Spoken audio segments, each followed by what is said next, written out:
Sejam bem-vindos à terceira conferência do ciclo Pensar Futuro.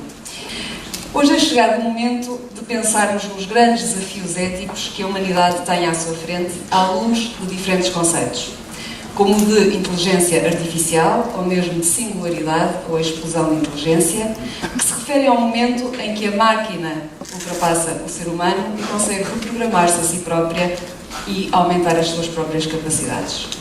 E segundo dizem, temos até uma data estabelecida, o ano de 2045, denominado o ponto de singularidade, que assinala a transição do humanismo para o transhumanismo e o pós-humanismo, que derivam da possibilidade real que a ciência e a tecnologia nos da possibilidade real que a ciência e a tecnologia nos oferecem de incorporar no ser humano artefactos tecnológicos que irão alterar a capacidade humana de resistir a doenças e até à morte. E esta é uma realidade que nos está confrangedoramente próxima, quando a sequenciação do ADN, por exemplo, de subdotados, ou a triagem seletiva de embriões humanos nos fazem confrontar, eventualmente, com novos e perigosos cenários de eugenia tecnológica. Em todo caso, e como a história nos tem demonstrado, o futuro muito raramente respeita as conjecturas. E a evolução é frequentemente turbulenta e pouco dada a determinismos. Por isso, muito para além de meros cenários apocalípticos que nos falam da extinção da espécie humana, tal como hoje a conhecemos, ou da sua total submissão às máquinas, alimentados no imaginário popular por filmes tão conhecidos como 2001, Uma Odisseia no Espaço, de Kubrick, ou a trilogia Matrix, dos irmãos Wachowski, importará talvez deter-nos nos perigos e desafios que estas novas realidades podem esconder e nos novos quadros de referentes éticos que estão a ser construídos para fazer face a uma nova dimensão de humanidade, ou pelo menos de reinvenção do humano. E para esta reflexão convidamos o Sr. Professor Anselmo Borges, a quem naturalmente agradecemos a disponibilidade para se juntar a este nosso ciclo de conferências. Padre da Sociedade Missionária Portuguesa, o professor Anselmo Borges é doutorado em Filosofia pela Universidade de Coimbra, onde hoje é professor na Faculdade de Letras. Licenciado em Teologia pela Universidade Gregoriana de Roma, tem o Diplôme d'études approfondies em Ciências Sociais pela École des Hautes Études en Sciences Sociales, em Paris. É também professor na Faculdade de Medicina da Universidade do Porto e na Faculdade de Medicina da Universidade de Coimbra. Tem hoje já várias obras publicadas, todas elas com várias edições, para além de ser colunista no Diário de Notícias. E para abrir a sessão, dou a palavra ao Sr. Presidente da Câmara Municipal de São João da Madeira, Dr. Jorge Gomes Sequeira. Muito boa tarde a todas e a todos. Agradeço vivamente a vossa presença neste ciclo de conferências, Pensar o Futuro em São João da Madeira. Esta é uma nova iniciativa cultural da Câmara Municipal. O que queremos é muito simples. Em cada ano, organizar um ciclo de conferências para proporcionar aos cidadãos uma possibilidade de reflexão. Em especial, estes ciclos, como já o afirmamos, são dirigidos à nossa comunidade educativa, aos professores, aos alunos, que, no fundo, traduzem o futuro da nossa comunidade. Iniciamos este ciclo em 2018, como já foi dito pela doutora Susana Menezes, com uma reflexão sobre os refugiados, com uma reflexão sobre as cidades. Hoje temos entre nós o Sr. Padre e Professor Anselmo Borges. Em novembro, o ciclo de 2018 será finalizado com uma conferência do Professor Sobrinho Simões, e soube há pouco que o Sr. Padre estará presente também para assistir a essa conferência. Os oradores são fantásticos, e hoje, em especial, é com muito carinho, com muito entusiasmo, com muita admiração que temos em São João da Madeira, o Sr. Padre Anselmo Borges. Ele é um dos mais importantes filósofos e teólogos de Portugal, da atualidade. É uma referência cultural da nossa nação, do nosso país. Tem uma extensa obra publicada, influencia o pensamento de muitos dos nossos cidadãos, influenciam de modo muito positivo, de modo muito arrojado, de modo muito inovador. Não tenho dúvidas nenhumas de que este encontro será muito rico, muito produtivo e, sem mais delongas, volto a agradecer a vossa participação, a agradecer muito comovido a presença do Sr. Padre Anselmo Borges entre nós e desejar que regresse em novembro para um novo convívio, dessa feita, com o professor Agostinho Simões. Muito obrigado. Muito boa tarde.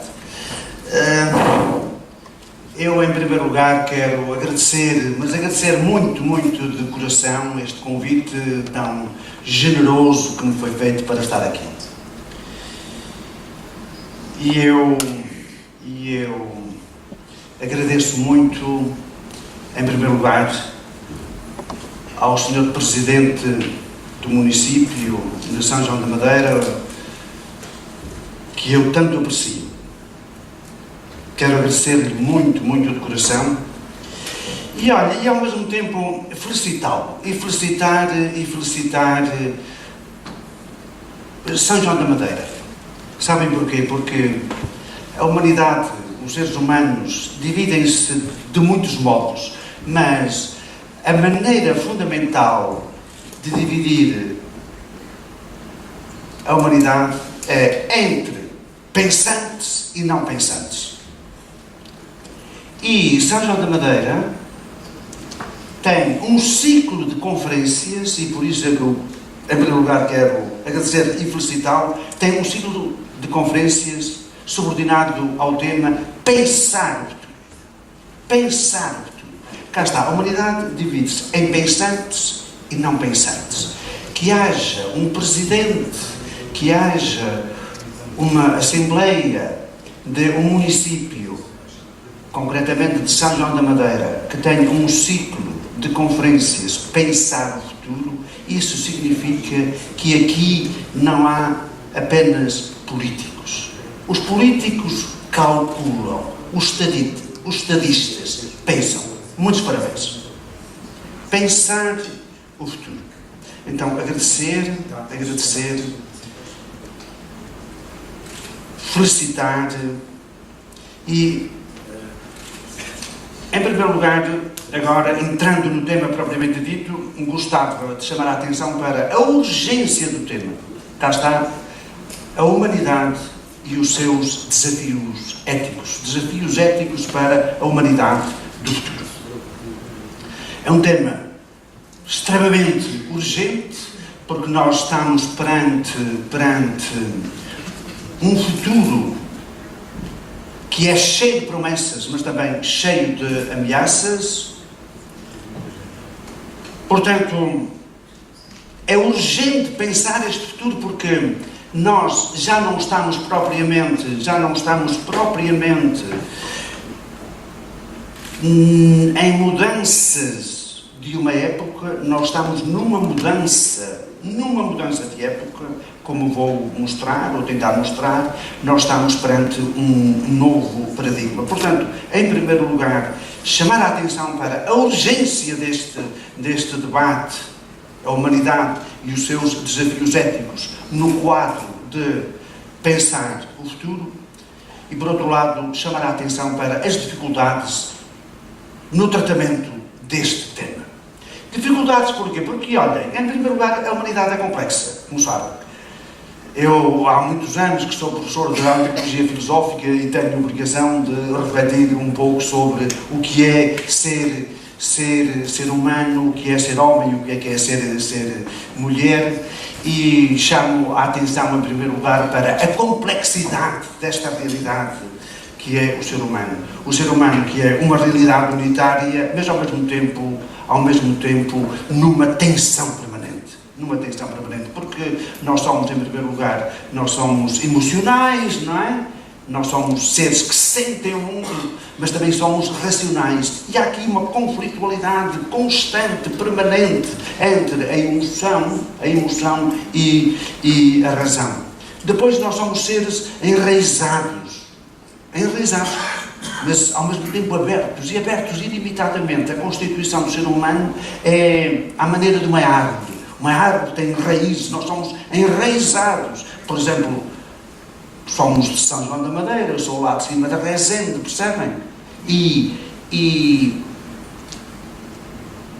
o próprio espaço nos determina, nos configura, a paisagem que que nós tivemos, a educação que nós tivemos, nós somos profundamente enraizados, ao mesmo tempo abertos e abertos a tudo. Nós somos limitados e ao mesmo tempo somos ilimitados. Vejam, nós somos profundamente egoístas, mas também somos generosos. Nós somos bons e somos maus e defendemos os nossos interesses, mas ao mesmo tempo também compreendemos que é preciso defender os interesses dos outros, porque os interesses dos outros também são os nossos interesses. Nós sabemos que pertencemos a uma única humanidade.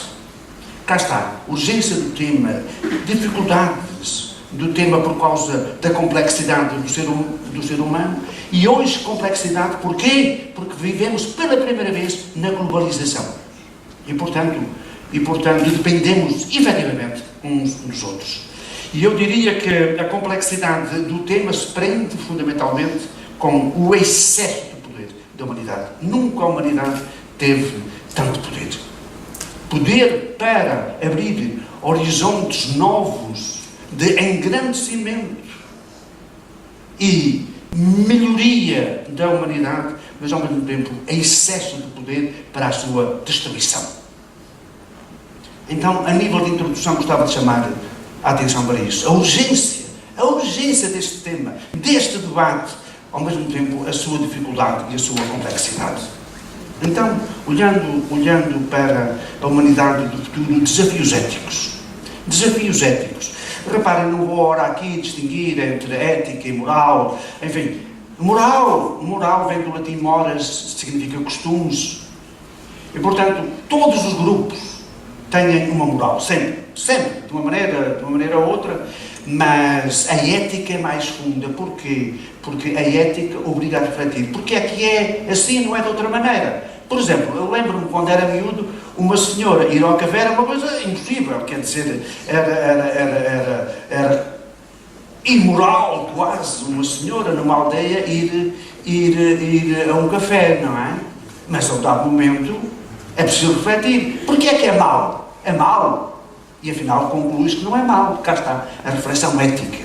Uma coisa é a moral, que é o conjunto de costumes, de hábitos, de normas que estão aí estabelecidas. Outra coisa é a ética, que é a reflexão sobre isso. Então, é preciso refletir eticamente sobre os grandes problemas que se apresentam hoje à humanidade e ao seu futuro.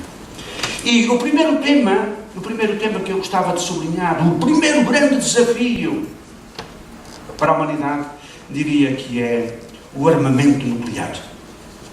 O armamento nuclear.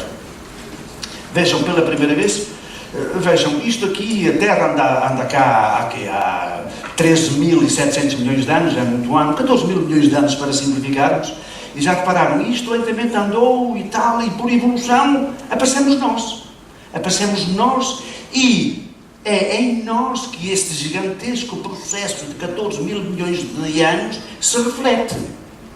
Vejam, nós somos de facto, por um lado, tão frágeis, somos mortais, mas é em nós que este gigantesco processo de 14 mil milhões de anos tem consciência de si. E o ser humano tem consciência de si. Não só sabe, mas sabe que sabe. E isto é um milagre. Reparem, pela primeira vez, esta humanidade tem o poder de destruir-se e de destruir o planeta. Há armamento suficiente no mundo para a destruição da humanidade. Como há pouquinho dizia, aqui é um jornalista que me veio entrevistar aqui da vossa rádio. De facto, a Terceira Guerra Mundial está em curso, diz o Papa Francisco. A Terceira Guerra Mundial está em curso, mas aos pedaços. É aqui, é ali, é além. Qual é o perigo? O perigo é que, de repente, esta Terceira Guerra Mundial em curso, mas aos pedaços, se torna efetivamente global. Se torna global. E com os meios de destruição que nós temos, criarmos, pura e simplesmente, o abismo e a tragédia. Mas sem pensarmos na Terceira Guerra Mundial, neste sentido.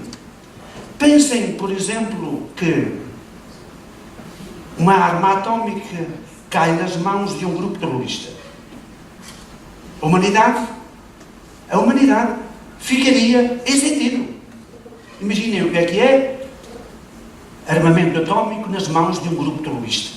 Porque, evidentemente, que quando é um país, um país mais poderoso, pode dizer, nós vamos lá e arrasamos aquilo tudo. Pois é, mas como é que se faz? No caso de um grupo terrorista que pura e simplesmente não tem um espaço determinado. Gostava então de chamar a atenção para isto. A humanidade é desafiada eticamente face a este desafio gigantesco, o armamento atómico. Por isso é que eu dizia, um dos problemas maiores da nossa humanidade atual é o excesso de poder. Vejam, há um outro problema gigantesco. A doutora Susana Menezes já o apontou há pouquinho, e tem a ver com a bomba biológica. Quero agradecer muito a sua amabilidade no convite, da maneira como fez este arranjo e me recebeu. Quero agradecer muito. Vejam, cá está, neste processo gigantesco, com 14 mil milhões de anos, lentamente, agora já mais próximos, a Terra apareceu há uns 5 mil milhões de anos, mais ou menos, a vida anda aqui há 4,5 milhões de anos, estão a ver? E isto foi andando, depois apareceu o Australopithecus e tal, depois o Sapiens, cá está, depois o Sapiens Sapiens, que somos nós. Isto tem 150 mil anos. 150 mil anos. E isto andou por aí adiante, já repararam, em mecanismos que nós hoje conhecemos até certo ponto, por necessidade, por acaso. O que é certo é que o processo chegou até nós. Sapiens Sapiens. Mas, dames, nós somos, eu quando me refiro ao ser humano, digo sempre Sapiens Sapiens, sapiente, mas de mente. Também somos loucos. Isto é um facto. Então, chegou até nós este processo, mas nós hoje conhecemos, por exemplo, já foi apontado, o genoma humano. Nós conhecemos o genoma humano e podemos intervir, mas nós estamos no limiar de um salto qualitativo, por causa das chamadas NBIC. NBIC significa nanotecnologias, biotecnologias, inteligência artificial, ciências cognitivas, ciências do cérebro, isto tudo junto, e em interconexão e interpenetração, põe-nos, efetivamente, à beira de algo de novo, de radicalmente novo. E por isso já se fala muito em transhumanismo, já vou falar sobre isso, que é uma humanidade aumentada, mas também já se fala em pós-humanismo. De qualquer forma, possuindo nós, tendo nós na mão o genoma humano e tendo nós a possibilidade de intervir nele através da engenharia genética, o que é que nós vamos fazer? Vamos cair no eugenismo? Vamos escolher apenas aqueles que são sãos e aqueles que são mais inteligentes? Temos o pós-humanismo. E então, e aí precisamos de perguntar, ainda queremos ser seres humanos, fins em si mesmos? Ou queremos uma nova humanidade? Outros seres que já não seriam propriamente humanos, mas que seriam meios para outros meios. O ser humano caracteriza-se exatamente porque é fim em si mesmo. Agora, vamos ter seres humanos como meios para outros fins económicos, fins militares, por causa exatamente da intervenção, por causa da engenharia genética no genoma humano e por causa agora das NBIC, as tais nanotecnologias, vejam, biotecnologias, inteligência artificial, ciências cognitivas do cérebro. Nós vamos deixar o ser humano fim em si mesmo. De qualquer forma, a robótica está aí. E há um problema gigantesco para a humanidade. Tem a ver com o trabalho. Vejam, sim, não vamos trabalhar. O trabalho é uma palavra dura, vem do latim, significa que é tripalium, que é um instrumento de tortura. Está bem, mas imaginem a maior parte da humanidade sem trabalho. Como é que é? Como é que a humanidade se vai organizar? Agora, por causa da robótica, não é? Como é que se vai organizar quando a maior parte da humanidade não tiver um trabalho? E há uma coisa que eu lhes digo. Estão a nascer miúdos que nunca vão ter um trabalho. Já não digo um emprego, porque em Portugal, fundamentalmente, o importante não é o trabalho, é o emprego. Outro problema é o eugenismo. O trabalho. Outra humanidade. Talvez valha a pena aqui continuar o que há pouquinho anunciado.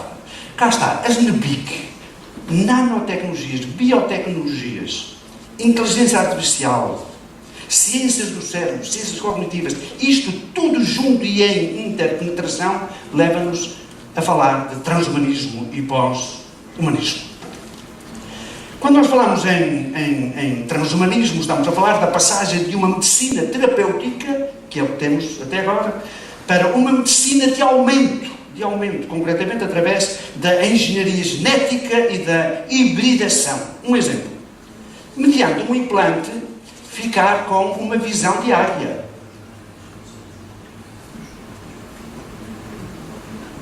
Dar-se-ia a passagem do acaso para a escolha. Isto é, nós até agora arranjamos bebés e seguimos um pouco a lotaria genética, mas poderíamos passar para um eugenismo. Vejam, por exemplo, na China, neste momento, já estão a estudar, porque vejam, há alguma ligação, deve haver, porque é que há seres humanos mais inteligentes do que outros, isso alguma coisa deve ter a ver com a biologia. E, se um dia se descobrir os mecanismos, ou enfim, as bases biológicas que têm alguma responsabilidade pela maior inteligência, como é que vamos fazer? Vamos excluir os outros? Ou ficar apenas com os mais inteligentes? Cá está o eugenismo. Estamos a caminhar para o aumento da vida humana, lutando contra o envelhecimento e a morte. A Universidade de Rochester já aumentou em 30% a vida de ratos transgénicos. Numa palavra, o transhumanismo refere-se a homens aumentados, com outras possibilidades acrescentadas. Portanto, no cruzamento agora da convergência NBIC, em simbiose e mútua fecundação exponencial, não é? Esta interpenetração e simbiose e mútua fecundação exponencial das nanotecnologias, biotecnologias, inteligência artificial, ciência cognitiva do cérebro, resultará um avanço prodigioso na investigação de consequências imprevisíveis. Harari, aquele professor que se tornou famoso por causa... A primeira tradução foi para português, imagina, que é o Sapiens. Tornou-se famoso por causa desse livro que vendeu milhões de exemplares e eu aconselho vivamente. Depois escreveu um outro, que é o desenvolvimento apenas de um capítulo do primeiro por causa da fama Homo Deus, e agora 21 lições para o século XXI.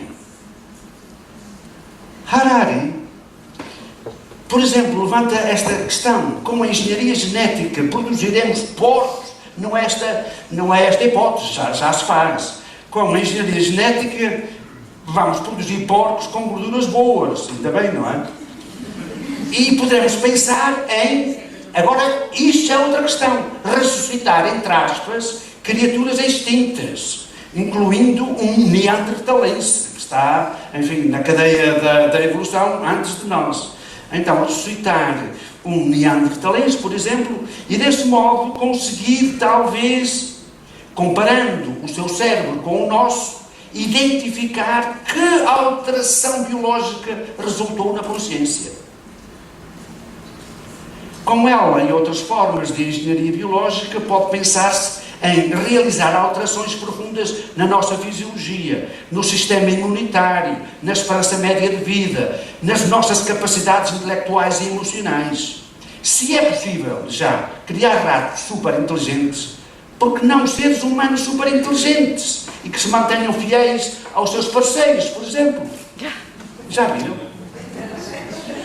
Porque isso já se faz com ratos. E a senhora já não tinha problemas de ciúmes e os homens andavam certinhos e vice-versa, porque isto hoje é assim. E poder-se-á pensar na criação de um tipo de consciência completamente novo e transformar o Homo sapiens em algo diferente. Para sempre, inclusivamente, não existir uma barreira técnica intransponível que nos impeça de criar, disse Harari, super-humanos. Existe uma outra tecnologia que poderia alterar as leis da vida. Estou-me a referir à engenharia dos cyborgs. Os cyborgs são seres que conjugam componentes orgânicos e inorgânicos. Como um humano com mãos biónicas, não é? Felizmente. Pense no ouvido biónico, em braços biónicos, controlados pelo pensamento. Ou em invisuais, obtendo uma visão parcial. Talvez possamos um dia ler a mente de outra pessoa. O mais revolucionário é a tentativa de inventar uma interface de duas vias, direto do cérebro para o computador, que permita ao aparelho ler os sinais elétricos do cérebro humano, transmitindo, por outro lado, sinais que o cérebro, por sua vez, também possa ler. E se essas interfaces forem usadas para ligar diretamente um cérebro à internet? Ou ligar diretamente vários cérebros uns aos outros, criando desse modo uma espécie de internet cerebral? O que poderia acontecer à memória, à consciência e à identidade humanas se o cérebro tivesse acesso direto a um banco de memória coletiva? E há programadores que sonham com criar um programa que possa aprender e evoluir de forma absolutamente independente do seu criador. E suponha que podia fazer um backup do seu cérebro para um disco rígido portátil. E depois fazê-lo correr num computador. Sim, porque isto, o cérebro, é informação. Então suponha que podia fazer um backup do seu cérebro para um disco rígido portátil. E depois fazê-lo correr num computador. Seria o seu computador capaz de pensar e sentir como um sapiens? Se pudesse, seria o leitor uma outra pessoa? Não é? Se fosse possível transportar o meu cérebro, fazer backup para um disco rígido, estava lá outro Anselmo. E se os programadores informáticos pudessem criar uma mente inteiramente nova, mas digital, criada por código informático integral, com sentido de si própria, consciência e memória, estaríamos perante uma pessoa? O diretor do Blue Brain Project afirmou que numa ou 2 décadas poderemos ter um cérebro humano artificial dentro de um computador que poderá falar e comportar-se como um humano. Evidentemente que tudo isto ainda faz parte da ficção. E evidentemente que estou a falar da possibilidade, através da Zenobic, da possibilidade de abertura de imensa ajuda para muita gente, não é? Por exemplo, ajuda nas aulas de inglês. Esteve recentemente em Lisboa um grande especialista nestas matérias, um japonês, Hiroshi Ishiguro, e ele falou exatamente das possibilidades de ajuda, acompanhamento de idosos, de pessoas sozinhas, como sabem. Vejam, até já se arranjou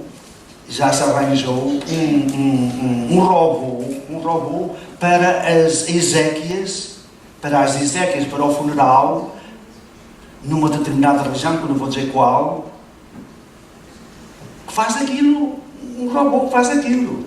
A gente, desculpa, aqui é mesmo malvadez. Quando a gente ouve certas missas, às vezes um robô, a gente lembra-se de um robô. Há um robô humanoide, mas aqui no caso, o tal robô para fazer o funeral não é na religião cristã. Há um robô humanoide que tem inteligência artificial para tentar detectar emoções em pessoas. E é usado em algumas empresas como recepcionista e anfitrião. Vejam, estes robôs poderiam ajudar, enfim, pessoas de idade e pessoas sozinhas. Já há isso, concretamente no Japão. E poderemos receber imensa ajuda, por exemplo, nas operações. Não sabem, mesmo em Lisboa já há um robô que faz operações perfeitas, claro, conduzido por um especialista, mas ele é perfeito porque, por exemplo, não treme, não é? Vejam, o último reduto, a última barreira é a consciência. Mas este Hiroshi Ishiguro acredita que será superada esta barreira. Ele disse, em Lisboa, um dia será possível. Depois da inteligência artificial, a próxima meta é a consciência artificial. Laurent Alexandre, que é um francês especialista nestas matérias, escreveu um livro importante chamado A Guerra das Inteligências. E lá ele diz, hoje só temos inteligência artificial fraca, mas virão as inteligências artificiais fortes, com consciência delas mesmas e compreensão dos conceitos que manipulam. A inteligência artificial entre 2030 e 2040. Então, sabemos que há uma competição. Ele descreve a inteligência artificial ali entre 2030 e 2040, nessa obra, A Guerra das Inteligências. E ele diz, então, sabemos que há uma competição encarniçada entre as inteligências humanas no domínio educativo, económico e social. Não é? Nós sabemos que há uma competição entre as inteligências humanas nestes domínios, não é? Lá está o ranking das próprias escolas, não é? Depois, a partida vai jogar-se a 3 guerras das inteligências humanas entre si, das inteligências artificiais entre elas e das humanas e das inteligências artificiais. O último reduto, como lhes digo, é a consciência de si. Será possível criar inteligências artificiais conscientes? Este é o último reduto. Eu, pessoalmente, penso que não vai ser possível. Não vai ser possível, sabem porquê? Porque eu, quando vou falar destas coisas, chego ao fim e digo assim, aquilo, portanto, eu estive aqui a falar destas coisas, mais competente ou incompetentemente, e aquilo que eu lhes disse foi com o meu cérebro. Mas quem o disse, sou eu. Este é que é o abismo. Será possível fazer esta passagem? Transpor este abismo? Tudo aquilo que eu estou a dizer, lhes digo com o meu cérebro. Usando o meu cérebro, claro. Mas quem está a dizer sou eu. Esta coisa da consciência de si, ser eu, único. Isto é um abismo. É o grande milagre. É o grande milagre que demorou 14 mil milhões de anos a fazer. Eu, único, irrepetível. Já viram? E é intransmissível, cada um diz eu de uma forma única. Muitas das razões dos conflitos, voltamos à conflitualidade, à complexidade do humano, é que o outro é outro eu. O outro é outro como eu. Não é? Eu olho para cada uma das senhoras, para cada um dos senhores, uma vez que têm assim um rosto e tal, também riem, também falam e tal, devem ser como eu, não é? Mas sobretudo são um eu que não sou eu. Cada um é o outro eu, mas sobretudo é um eu que não sou eu, é outro eu, mas é um eu outro. De qualquer forma, vejam, há grandes especialistas que põem, ainda recentemente aquele antigo ministro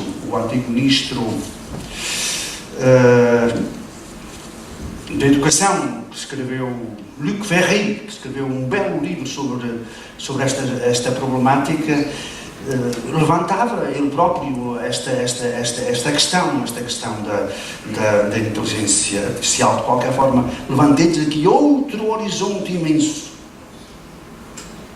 desafios éticos para a humanidade. O que é que nós queremos? Vejam, como tudo aquilo que é humano é sempre ambíguo. Imensas possibilidades que se abrem para a humanidade, mas, por outro lado, é preciso estar atento e perguntar o que é que nós queremos, verdadeiramente. Desafios éticos. Há uma terceira ameaça, que é a ameaça ecológica. Cá está. A ecologia. A ecologia é uma palavra que vem, duas palavras que vêm do grego, onde está logia, é sempre logos, o discurso. É um discurso sobre oikos, que significa a casa. Vejam, a palavra economia tem o mesmo étimo. Simplesmente economia é o nomos, a lei da casa, oikos. Onde está eco é sempre oikos, é casa. Então, a ecologia, vejam, como aliás a palavra ética, vejam, como se relaciona isto tudo. Ecologia, economia, cá está, tratando da casa, a lei da casa, não é? Cada um tem de governar a sua casa, cá está a lei da casa, governar a sua casa, depois governar a casa do país, de uma câmara, não é? De um município e tal. E depois, hoje é a casa do mundo. E a palavra ética vem do grego ethos, que significa toca do animal. Isto é, o que eu devo fazer para ser eu, para estar na minha toca, para ser humano. É muito interessante relacionar isto. Ecologia, economia e ética. Tem tudo a ver com casa. Então a ética tem a ver o que é que eu devo fazer, o que é que nós devemos fazer enquanto seres humanos para estarmos na nossa casa. E isto também ao nível da ecologia, vejam, da nossa casa comum, e ao nível da economia. A ecologia está aí. E agora já não se pode duvidar. Até nós estamos a... Reparem, hoje não devia estar tanto calor. Eu até me admirei, como é que agradeço muito a vossa presença, porque se tivessem 20 pessoas, enfim, 15, 10 pessoas, eu não me admirava, porque de facto está um calor, estava-se melhor lá fora, não é? A passear, junto à praia, etc. Cá está. Muito bem. Nós hoje já sentimos, de facto, nas mudanças climatéricas, que isto é verdade, já não é uma questão meramente anunciada por grandes especialistas. A poluição, o aquecimento global. Há especialistas que temem que nós tenhamos chegado a um point of no return, não é? E, portanto, o que é que nós vamos fazer para salvaguardar a nossa casa comum? Porque aqui não são apenas os pobres que estão em perigo, é a humanidade enquanto tal, é a casa comum. Um presidente pode dizer, isso não é problema, nós não vamos tomar medidas, esse é um problema dos pobres. Não é um problema de todos, porque é a casa comum, cá está. Vejam. E isso implica também questões de economia, como é que vamos resolver os problemas ambientais, não é? E os problemas humanos, porque quem mais está a sofrer com isto até são os países mais pobres. O Papa Francisco escreveu, entre os seus muitos textos, um texto fundamental, saudado pelos grandes cientistas mundiais e por aqueles que estão mais atentos aos grandes desafios da humanidade do futuro, também a nível ético. O Papa Francisco escreveu uma encíclica chamada Laudato Si, que é Louvai o Senhor, é o hino de São Francisco de Assis, cá está, que cantava a natureza, a irmã natureza. Nós formamos parte da natureza, a ver se se entende. Nós vimos da natureza, formamos parte da natureza. A natureza, o planeta, viveu a maior parte do tempo sem nós. Nós temos 150 mil anos, nós, os sapiens. A natureza anda, o planeta Terra, o processo é há 14 mil milhões de anos, isto tudo. A Terra anda aqui há 5 mil milhões de anos. A vida há 4 milhões e meio de 4.500 milhões de anos. Portanto, a natureza, o planeta, viveu a maior parte do tempo sem nós. Se nós não tratarmos bem a nossa casa comum, que é de todos, evidentemente que a natureza vai expulsar-nos. Isto está ligado, como estava a dizer o Papa Francisco nessa encíclica, relaciona muito bem a questão da ecologia ambiental e a ecologia humana. E temos um outro grande desafio para a humanidade, que tem a ver com a justiça, a economia e a justiça. Reparem, a economia é uma coisa boa, é a lei da casa. É a lei da casa, a economia, nós temos de trabalhar, temos de produzir riqueza, desenvolver-nos. Mesmo Jesus, quando às vezes digo isto nas homilias, uma vez, apareceu-me lá numa homilia, no fim da sacristia, era um economista e um advogado, a dizerem-me, olha, finalmente ouvimos uma coisa que nunca tínhamos ouvido. Eu estive apenas a dizer que Jesus trabalhou entre os 12 anos. Na altura não era trabalho infantil. Entre os 12 anos, que era quando se começava a trabalhar, e os 30 anos, o que é que Jesus fez? Andou a trabalhar, e no duro. Andou a trabalhar no duro. E a gente diz, era carpinteiro, não era mais. Em grego é tecton, onde vem arquiteto, tecton era um faz-tudo, dizia-se na minha terra. E Jesus era capaz de ajudar a construir uma casa, mas também construía instrumentos para a agricultura, percebem? E trabalhou ali na Decápolo, que era um conjunto de 10 cidades, onde se falava grego. Por isso Jesus devia saber alguma coisa de grego, trabalhou no duro, e por isso é que ele sabia muito bem as relações do dinheiro. Portanto, ele sabia o valor do dinheiro, a importância do dinheiro, ele também comia, percebem? Também comia, ele sabia a importância do dinheiro, mas também sabia das relações que se estabelecem entre os muito poderosos e aqueles que dependem completamente desses poderosos. Então, eu não tenho nada contra a economia, pelo contrário, contra o desenvolvimento, pelo contrário. O problema que nós temos é a financiarização especulativa da economia. Ao serviço de quem? O grande problema não é a economia, é a financiarização especulativa da economia. Ao serviço de quem? E é em relação a este processo que o Papa Francisco às vezes pronuncia dizendo que este género, não é, de economia reduzida à financiarização especulativa mata, claro. Como os jovens são muito jovens e percebem pouco disto, a financiarização especulativa, a especulação, percebem? Esse é que é o problema. A especulação vem do latim speculum, espelho. Então, eu digo a um jovem, olha, você nunca esteve num daqueles elevadores que tem uns espelhos de um lado e do outro? Vai só uma pessoa, não é? Vai ali, por exemplo, uma Eufrásia, para dizer um nome que não existe aqui de certeza. Vai ali uma Eufrásia, e a Eufrásia olha para a direita, Eufrásia sem fim, não é? Olha para a esquerda, Eufrásia sem fim. Cá está um espelho. É isso, o dinheiro multiplica-se em base real.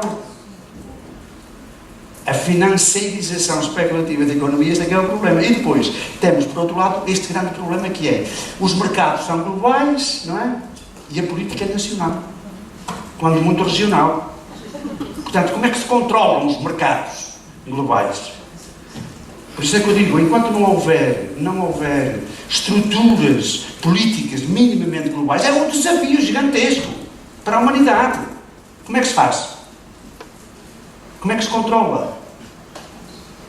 Como é que se controlam os mercados que são globais se não houver estruturas políticas globais mínimas? Este é que é o problema. E vejam, porque isso depois a seguir vai levantar questões como as migrações, por exemplo, um dos problemas maiores hoje para toda a gente. São problemas políticos, mas com uma base ética, não é? Com uma base ética. A política tem de ter uma base ética. Reparem, se todos fôssemos éticos, não era preciso a política no sentido estrito da palavra. A política no sentido estrito da palavra tem a ver tem a ver com a autonomia de um Estado, não é? Um Estado soberano, até que é política no sentido estrito, com um monopólio da violência. Quando digo a violência, não é apenas a violência da polícia, percebem? Mas a violência no sentido, sei lá o quê, quem não paga impostos recebe sanções, ou vai para a cadeia, etc. Percebem? Isso é que é política no sentido estrito. No sentido estrito, tem a ver com a soberania mediante a qual se dá o monopólio da violência ao Estado. Se todos fôssemos éticos, não era preciso a política neste sentido. Porquê? Porque as leis eram justas, estão a ver? Todos eram éticos. Portanto, as leis eram justas. E toda a gente cumpria as leis. O problema é que não somos sempre, nem todos são éticos, nem somos sempre éticos. De qualquer forma, por isso é que é preciso a política neste sentido estrito. Mas a política tem de ter uma base ética. Porque, olha, isto não for bem, se não for bem, vai a mal. Só para dar um exemplo, cá está. A ligação com as migrações. Eu há dias escrevi um artigo louvado por muitos, criticado por outros. Repara, desde a década de 80 que eu falo na necessidade de um plano Marshall para a África. Percebem? Porquê? O plano Marshall, toda a gente ouviu falar, não é? Foi aquele plano depois da guerra, quando a Europa estava destruída, sobretudo a Alemanha, não é? Que veio dos Estados Unidos, de um senhor, quem projetou, chamava-se Marshall. E o que é certo é que isso foi bom para os Estados Unidos, foi bom para a Europa. Portugal, infelizmente, não quis participar, mas foi bom para a Alemanha, concretamente. Então, eu proponho algo de semelhante. Para quê? Para desenvolver a África lá. Os africanos também têm direito a formarmos uma só humanidade, somos interdependentes. Não é? E, portanto, os africanos também têm direito ao desenvolvimento. Mas era melhor para todos ser lá. Evidentemente com regras. Porque, caso contrário, nós vamos ter migração sem fim da África. Tanto mais quanto a desertificação vai avançar na África. E nessa altura, vejam, os africanos vão vir. Até porque podem viver lá no meio daquilo que a gente chama, enfim, o mato e não sei o quê, mas hoje toda a gente anda a dedar num smartphone. E a Europa é um paraíso. E vão chegar milhões aqui à Europa. Faz-me entender que estão a ver aqui a interdependência. Portanto, a ética também tem a ver com razão, com, digamos, razão política. Uma razão política decente, racional, global. Isto tem de ser global, é evidente. E estou a terminar. Neste sentido, é preciso promover o diálogo multicultural e interreligioso.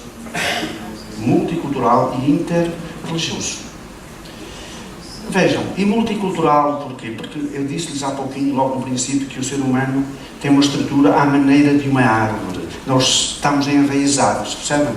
Temos raízes, e ao mesmo tempo estamos abertos através de uma árvore, está pela copa, não é? Está aberta ao universo, não é? Sem raízes, claro, seca, não é?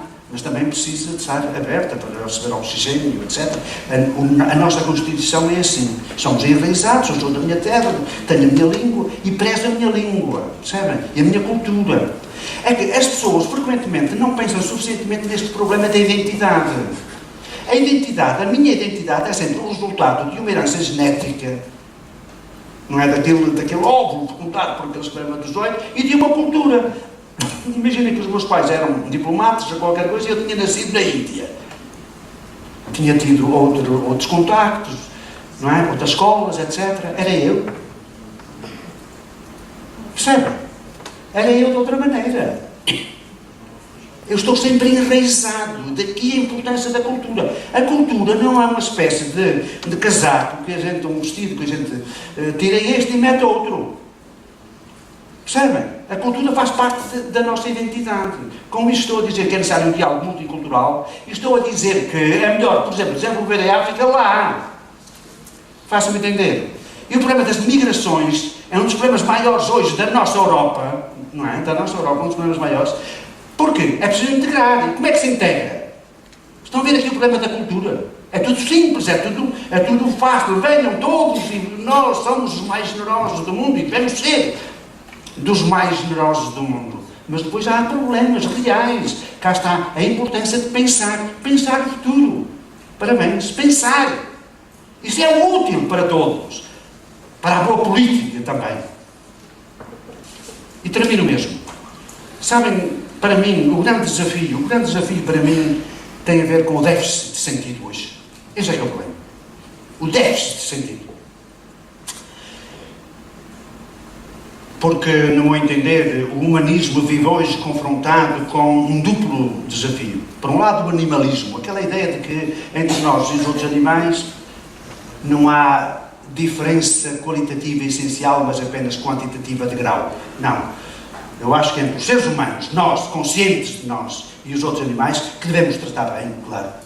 Os outros animais, os próximos de nós. Espero bem que agora as leis não se apliquem às moscas, às pulgas, desculpem lá, porque isto realmente é uma confusão. Percebe? Cá está, é preciso pensar e estabelecer fronteiras nas coisas. Portanto, devemos tratar bem os animais, mas os mais próximos de nós, concretamente, os chamados animais domésticos, etc., por amor de Deus. Mas não podemos identificar isto tudo, porque há, hoje já, quem pretenda que os animais dos outros também são pessoas. Não é verdade. Eu mostro que há uma diferença essencial entre nós e os outros animais. Depois de apresentar, olha, uma vez uma aluna disse-me, sabe, eu tenho lá um cão que se calhar até é mais inteligente do que nós. A minha pessoa me dizer, olha, do que a senhora é. Mas não podia dizer-lhe, não é? Não podia dizer-lhe. E eu disse, olha, minha senhora, é assim, traga o cão amanhã. Traga o cão e vamos aqui debater. Vamos debater. E ele disse, mas ele não fala. Disse, diabo, isso já é um problema. Mas se não fala, produzindo palavras, pelo menos já devemos de entender-nos em matemática, porque a matemática é a linguagem comum, universal, devemos de entender-nos. Faço-me entender. Portanto, depois de mostrar as diferenças várias, olha, cá está a falar, falar é um milagre. Produzir sons, que são, isto é física. Produzir sons, transmitir sentido, isto é, já viram? E falar disto, daquilo, do possível, do impossível, do que há, do que não há, isto é uma coisa notável. E com uma palavra, poder destruir uma pessoa, não é? Um professor que diz a um aluno, olha, você nunca na vida fará nada, a minha cadeira nunca na vida a fará, não sei do que é que veio para aqui para a universidade, era melhor ter ficado na costura ou qualquer coisa, percebe? Nós, com uma palavra, podemos destruir a vida de uma pessoa, mas também com uma palavra podemos erguê-la, dar-lhe esperança, dar-lhe confiança, dar-lhe futuro. Percebem? Ora bem, falar, por exemplo, mas depois de todas as diferenças, quem discute se há uma diferença essencial ou apenas de grau entre nós e os outros animais, somos nós. Somos nós. Portanto, o humanismo hoje é ameaçado por esta tese animalista, cá está, e por aquilo que eu há pouquinho tentei mostrar de uma forma talvez atabalhoada, o pós-humanismo. Desgraçadamente, a ciência agora progride à velocidade da luz, enquanto que a sabedoria e o bom senso quase nada avançaram desde há 5 séculos. Percebem? Ou mais. O que é que nós avançamos quando lemos Platão, por exemplo? Ao nível da sabedoria, percebe? Harari, no seu último livro, chama a atenção para isto. Olhem que a estupidez humana existe mesmo. A estupidez humana existe mesmo. E eu digo sempre, o homo sapiens sapiens, sapiente sapiente, mas demes, de mente. Então, frente ao monopólio da razão instrumental que é o que nós temos hoje. Percebem? A razão instrumental do cálculo. Por isso é que eu há pouco dizia, a diferença entre políticos e estadistas é que os políticos calculam, os estadistas pensam. E eu julgo que, fundamentalmente, os robôs apenas vão calcular, não vão pensar. Esse é que é aquele momento, a tal fronteira que tem a ver com a consciência.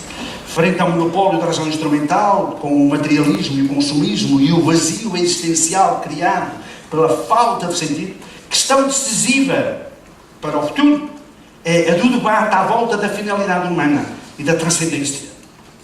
O que é que aconteceu no nosso tempo, concretamente na Europa? Vejam, as grandes esperanças ruíram. O chamado socialismo real, o comunismo, faliu. Não é sabido, não é? Em 1989. O progresso científico-técnico põe problemas graves.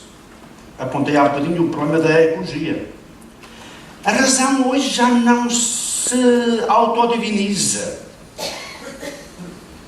Há um filósofo muito conhecido, chamado Gianni Vattimo, que fala de il pensiero debole. Se não fossem tão ilustres, eu dizia como é que se chama em português il pensiero debole. O pensamento débil, quer dizer, já não há as grandes narrativas. Assiste-se assim a uma crise geral de Deus, na medida em que a descrença parece normal. Pelo menos na Europa, já não se sabe se Deus existe ou não, e reina a indiferença numa sociedade que já é, em grande parte, pós-cristã. Consequências.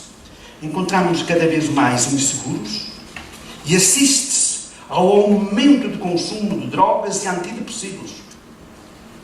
Dizem-no as estatísticas. A perspectiva é cada vez mais pragmática, o que interessa é o aquém, sem além. E continua a festa alegre de consumo, mas os europeus andam cada vez mais insatisfeitos. Prova, não há filhos nem futuro. E é a desorientação e a consumação do nihilismo. A atual situação tem como questão essencial, precisamente, a crise dos valores e do sentido. Às vezes perguntam-me, já não há valores? Já não. Valores há! Simplesmente Deus é a inversão dos valores. Onde é que está a dignidade? Percebem?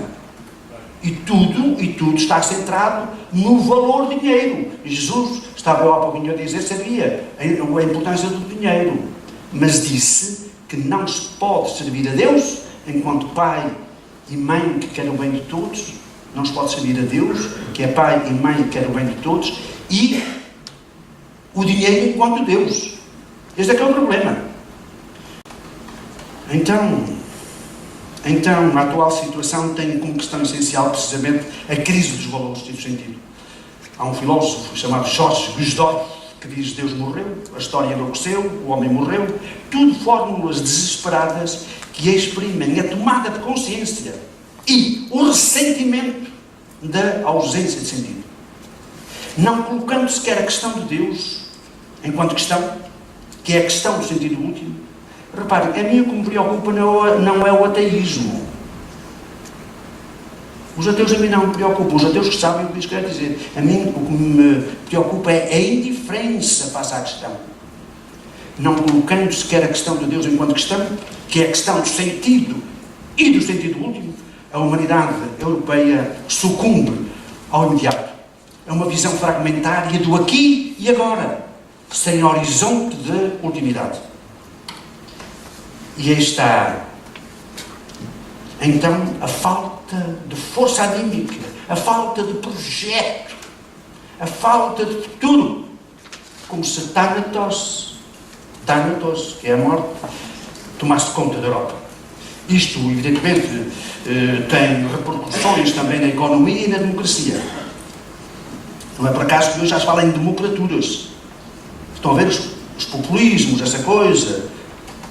Eu digo sempre aos alunos, a democracia não é uma conquista definitiva. Já se fala em democraturas, que são democracias, enfim, formais, não é? Mas já com muito de ditadura. Portanto, esta falta de sentido último, esta fragmentação que se manifesta também naquele de dar constante, toda a gente a de dar aí, com muitas informações, mas sem conexão, não é? Isto tudo tem repercussões na economia e na democracia. Para que poupar, por exemplo, e investir no futuro? Para quê? Se efetivamente é o imediato, só interessa o bem-estar imediato e o prazer.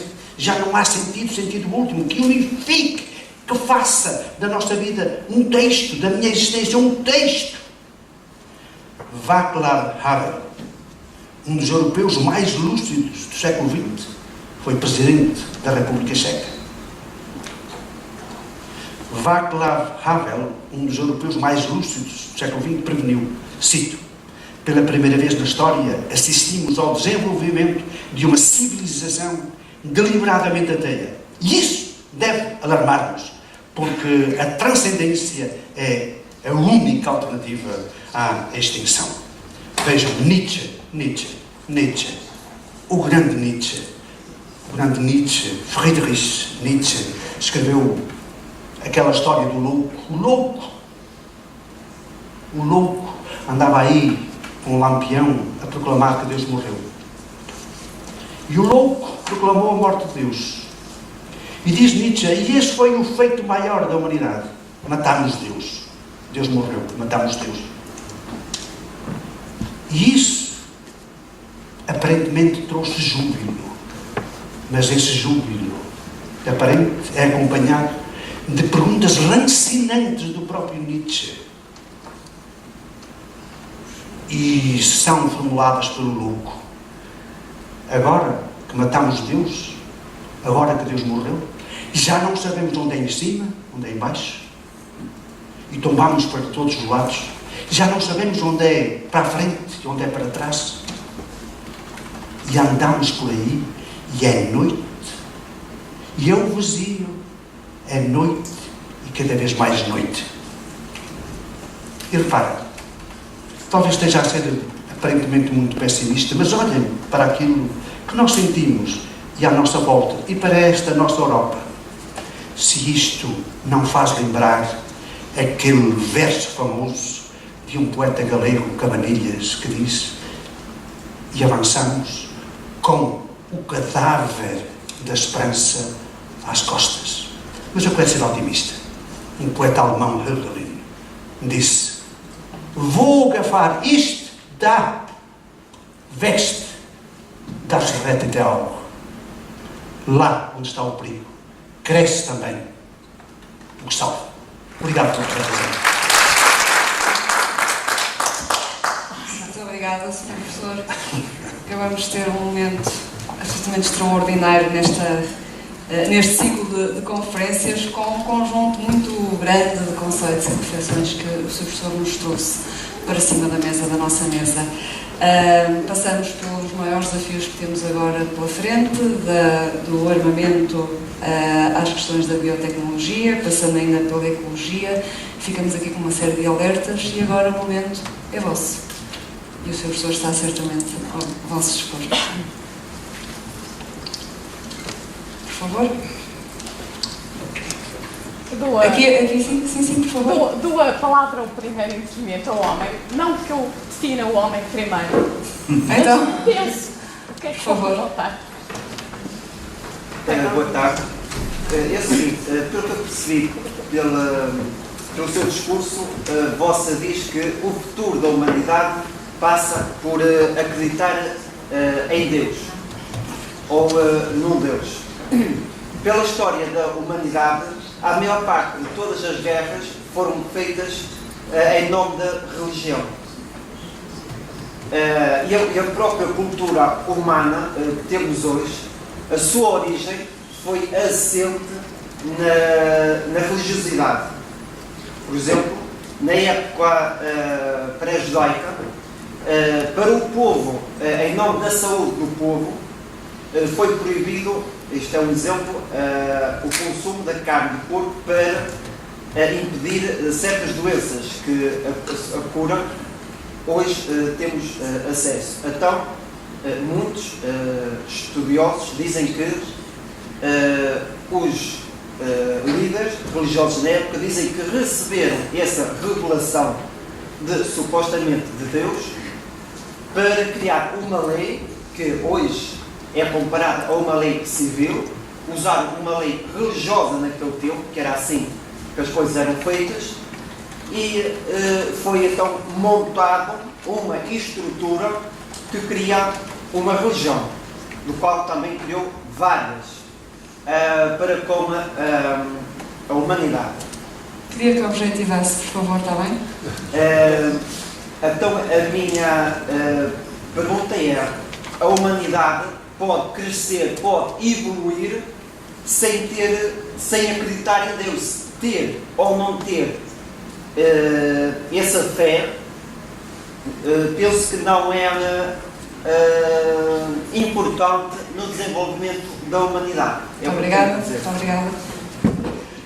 Agradeço muito a sua pergunta, Isso exigia aqui múltiplas distinções, mas vou diretamente à sua pergunta absolutamente pertinente. Pareceu-me ter dito que a maior parte das guerras são por causa da religião. Não é verdade. Não é verdade. Mesmo as chamadas guerras religiosas, não são exclusivamente religiosas. Sob a capa da religião, são guerras por motivos outros. Motivos económicos, geoestratégicos, mas invocando Deus. De qualquer forma, tem absolutamente razão que Deus foi muitas vezes utilizado para o pior. Vejam, quando se fala de religiões, é preciso estar prevenido. É preciso estar muito prevenido, porque as religiões são construções humanas. Uma coisa é a religiosidade, que é a relação com uma transcendência. Outra coisa são as religiões que já são construções humanas e arranjos a nível teológico, a nível moral, a nível organizacional, a nível litúrgico. E como são construções, são mediações humanas, nas religiões enquanto tal, há do melhor, vejam. Há uma Santa Teresa d'Ávila, há aquela irmã lá da Índia, irmã Teresa. Exato. E há também patifes, inclusive por exemplo, para não ir muito longe, na Cúria Romana. Nada de ilusões, eu nisso sou absolutamente claro. Portanto, estou de acordo consigo nesse sentido, e por isso mesmo, quando falamos de religião, temos de estar muito bem prevenidos para não cairmos em alçapões. Aquilo de que eu falei foi de outra coisa. É de sentido e sentido último. E quando nós falamos de sentido e sentido último, falamos de transcendência. Sabe, a constituição do ser humano é uma constituição de finito e infinito, de tal maneira que o ser humano, constitutivamente, é o ser da pergunta. É o ser da pergunta. É o ser da pergunta. A palavra pergunta vem do latim, que é percontare. Percontare é um conto, significa um pau, e agora percontare é pegar nesse pau e ir lá ao fundo de um tanque, saber o que é que lá está no fundo. Então, o ser humano, constitutivamente, é o ser da pergunta. Os miúdos ainda são pequenitos, já começam a perguntar porquê, é uma coisa fabulosa. E as crianças fazem perguntas do diabo, aqui no sentido de perguntas imensas, né? Gigantescas. Dizia o Einstein, as perguntas, digamos, que os cientistas têm de colocar são as perguntas das crianças. Eu conheci um dos melhores filósofos também do século XX, chamado Ernst Bloch, e Ernst Bloch disse-me: eu andei a minha vida a tentar responder às perguntas do meu filho, que se chama Jan Bloch. Jan Bloch, o miúdo perguntava: pai, porquê é que o relógio, o relógio anda para a frente e não anda para trás? Então, isto é uma pergunta aparentemente, enfim, ingênua, não é? De criança ignara. Não, mas é uma pergunta de facto imensa, que tem a ver com o enigma do tempo. Então, o ser humano é o ser da pergunta. É o ser da pergunta. E de pergunta em pergunta, pergunta ao infinito pelo infinito. Está claro? E se me perguntam assim, qual é o fundamento da dignidade humana? Há pouquinho, o jornalista perguntava-me também, o que é feito da dignidade humana? Olha, o fundamento da dignidade humana, isto é porque os seres humanos são dignos. Essa coisa extraordinária. São dignos por quê? Porque é que os seres humanos têm dignidade, isto é, são fins e não meio. Um ser humano não é para outra coisa. O ser humano é para ele. Percebe? Por isso é que o ser humano é digno de respeito. Dizia o grande filósofo Immanuel Kant, as coisas são meios. São para outra coisa. Esta garrafa poderiam beber, não é? Felizmente. As coisas são meios para outra coisa. São meios para outra coisa. E por isso têm um preço. Quanto é que custa? Quanto é que custa um ser humano? Desgraçadamente compramos e vendemos homens. Foi a escravatura. Uma das maiores vergonhas da humanidade. Então, um ser humano não é meio. O ser humano é fim. Fim para si mesmo. E por isso, repito, Kant, as coisas são meios porque têm um preço. O ser humano não tem preço. Porque é fim. E por isso tem dignidade. Então, é fim. Como é que se fundamenta que o ser humano é fim? Sabem, de pergunta em pergunta, o ser humano pergunta ao infinito pelo infinito. O que é que isto quer dizer? Quer dizer que o ser humano, que é finito, mortal, frágil, vejam, estou aqui, coitado, enfim, vou morrer qualquer dia, não sei o quê, percebem? Com doenças e não sei o quê, tudo mais. Sou frágil, percebem? Finito. Pergunto ao infinito pelo infinito, o que significa, portanto, que tenho algo de infinito em mim. Por isso é que sou finito. Para lá do infinito, o que é que há? Não há mais nada. Eu que sou finito, exatamente porque tenho a capacidade de pergunta em pergunta, perguntar ao infinito pelo infinito, tenho algo de infinito em mim e por isso tenho dignidade. Era a isto que eu me referia. Por isso é que eu disse, não é o ateísmo que me preocupa, o que me preocupa é a indiferença. Já não pôr perguntas. E não pôr concretamente a pergunta de todas as perguntas, fundamenta todas as perguntas. Que é a pergunta exatamente pelo infinito. Fiz-me compreender? A pergunta pela transcendência. É isso. Por favor. O Dr. Anselmo Borges, primeiro gostaria de agradecer pessoalmente pela sua capacidade oratória e humanidade e humanismo enorme, da sua expressividade extraordinária, das palavras simples e complicadas, falou em alçapões, falou em coisas muito interessantes, falou em crianças, teve um discurso muito claro e muito profundo. Mas eu fiz aqui algumas anotações e gostaria de colocar algumas perguntas relativamente a... Tente, por favor, falar um bocadinho mais alto. Temos alguma dificuldade para ouvir. Vou tentar falar mais alto, Sr. Professor. Então, é assim, consegue ouvir-me? Sim, sim. Ok. Primeiro, agradecer-lhe pelo seu discurso multicolorido, palavras de um cariz popular muito interessante, com um alçapão que já não ouvi há tanto tempo, e coisas por aí que eu acho muito interessante em termos de riqueza linguística. Depois da sua profundidade de mensagem a vários níveis, depois tenho pelo menos duas questões, ou talvez possivelmente três, que referem a temas tratados pelo senhor nesta sua apresentação, que tem a ver com ética para o futuro e com os grandes problemas éticos que a humanidade desafia e se confronta. Eu vou tentar ser muito clara. Sim, eu sou muito clara. Sou muito clara e tento não alongar, porque não é esse o objetivo. Falou no excesso de poder e afirmou, deve haver, ou não sei se foi uma afirmação, se foi uma pergunta, deve haver um controle do poder. E a minha pergunta, portanto, referiu cá, atualmente o mundo vive um paradigma novo, porque há excesso de poder, que deve haver um controle do poder. Não sei se é uma pergunta, se é uma afirmação, e eu pergunto ao senhor, então, como se faz esse controle do poder e quem controla esse controle do poder? E quem audita esse controle? Quem está a perceber? E quem é que controla quem, o quê e como? Está a perceber?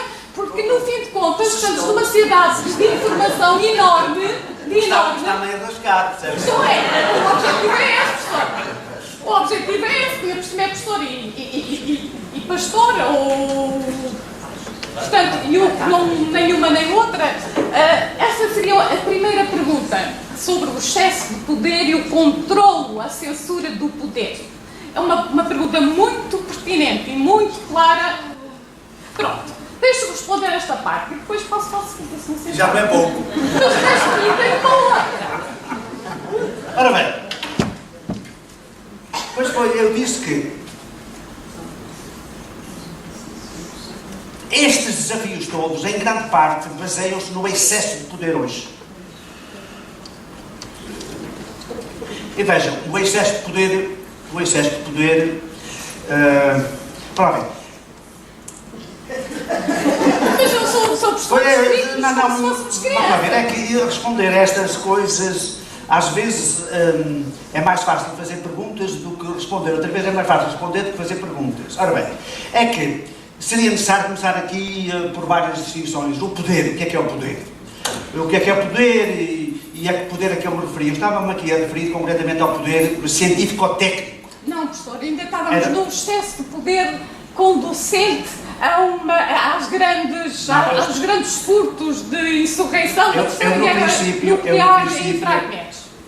Eu, no princípio, quando estava a falar da complexidade da problemática, dizia que em grande parte estes desafios todos provêm de um excesso de poder. A humanidade tem, veja, o armamento atómico não é um excesso de poder, é um poder terrível. É um poder terrível. Vamos lá ver. O problema, vamos lá ver, foi possível nós chegarmos até aqui a nível de desenvolvimento, sei lá, industrial, por exemplo, mas isso é um excesso, é um poder de facto gigantesco, que trouxe vantagens para nós, mas também está a dar cabo da natureza, está a ver? É nesse sentido. Agora temos aí à nossa frente as tais nebica de que eu falava, isso é um poder gigantesco. Agora, o que é que nós vamos fazer com isso? Essa é que é a questão, está a ver? Então, temos ou não temos excesso de poder? Temos, evidentemente. O ser humano, pela sua própria capacidade, é um ser de poder. Tem capacidade de investigar, cá está a ciência. Repara, estou numa universidade. O que é que agora que os meus alunos façam? Que estudem, que saibam. Se forem mais longe do que eu, melhor. E vamos lá ver, nós neste momento estamos a promover também o conhecimento, enfim, nas nossas universidades, e felizmente, simplesmente, depois há o poder político e há o poder também ético-político, está a ver? Então, nós temos vários tipos de poder. Nós temos o poder científico-técnico que devemos desenvolver, é evidente.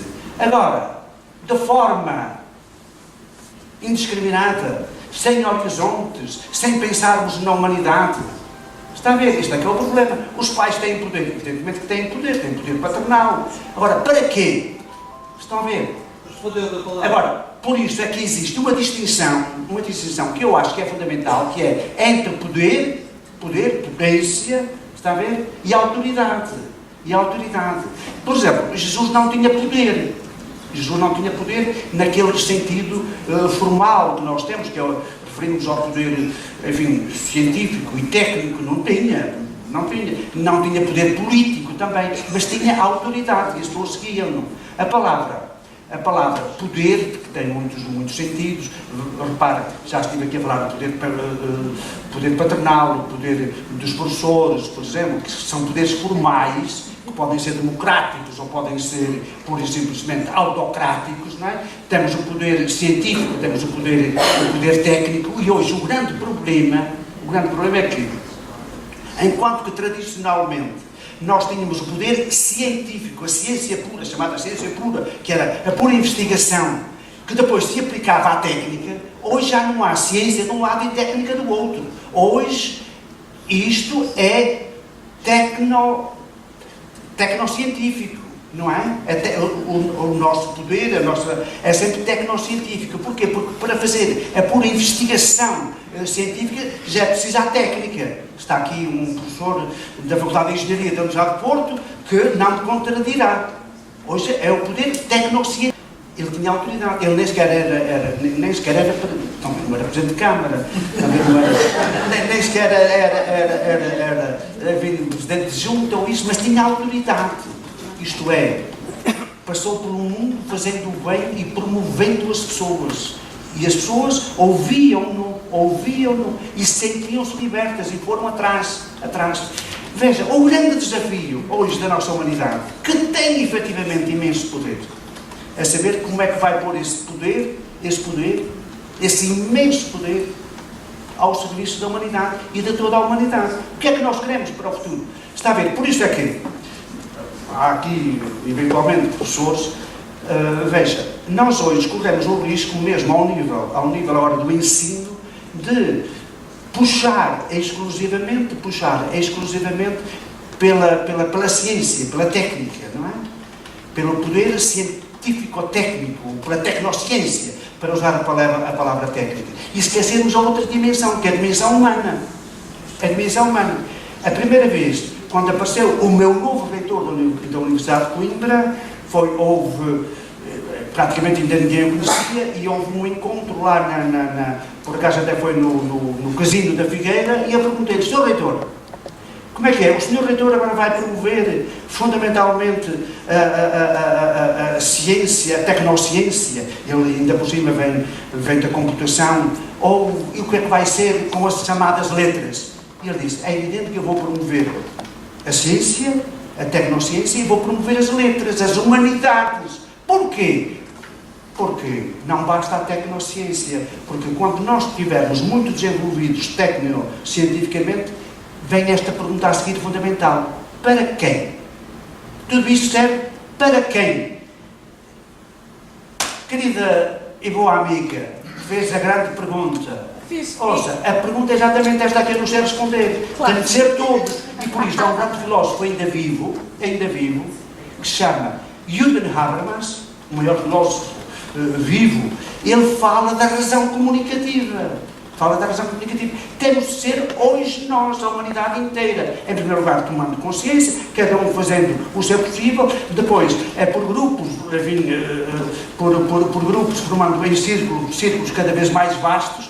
E cá está. Eu julgo que o grande desafio que hoje põe para a humanidade é exatamente a questão de um poder político a nível global. Porque hoje, vamos lá ver, os problemas são globais. E quando me refiro aos problemas globais, não me estou a referir apenas às migrações, não me estou a referir apenas à ecologia. Repare, é também ao mundo do trabalho. Percebe? O que é que nós vamos fazer? Porque, como há pouquinho eu dizia, se todos fôssemos éticos, não havia problema.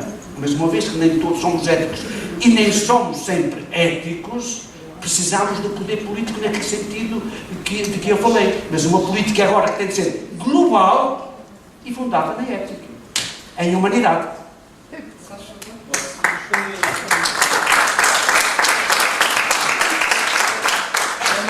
não vou fazer nenhuma pergunta, porque o Sr. Professor teve que fazer uma conferência para nos obrigar a refletir e não está aqui para responder a perguntas, porque provavelmente isto não é um concurso de perguntas e respostas. Isto não é concurso de respostas, é algumas diálogo. questões para nós refletir. Era sobre isso que eu queria falar. A primeira tem a ver com a financiarização especulativa e com a questão da religião e a própria globalização. A nossa primeira experiência de globalização e de financiarização especulativa foi no século XVI, com a criação da Companhia das Índias e com a própria Companhia das Índias a criar aquilo que hoje é negociado nas bolsas e a que se chama futuro. Tendo que toda esta criação tem por base uma religião, mais concretamente a religião judaica. Aquilo que eu lhe pergunto, que não pergunto, reflito consigo, é que hoje em dia todos nós sabemos que a financiarização especulativa está também muito ligada a grandes poderes desta própria religião judaica. Eu gostava que me ajudasse a refletir sobre isso. A outra questão tem a ver com o Plano Marshall. O Plano Marshall para a África também me ajudou a refletir, porque o Plano Marshall havia um ponto convergente, é que nós estávamos dentro da cultura ocidental. Como é que se vai fazer um Plano Marshall em África, sendo que a cultura é completamente diferente, e como falou, há diferenças de cultura, a cultura é completamente diferente, assente em tribalismos. E, portanto, não pode ser um ocidental de maneira nenhuma. Aliás, esse tem sido o erro dos ocidentais, é chegar à África e dizer-lhes como é que eles têm que completar. E, portanto, o que eu queria era que me ajudasse a refletir, e não estou a fazer nenhuma pergunta, que me ajudasse a refletir nestes temas. Muito obrigado.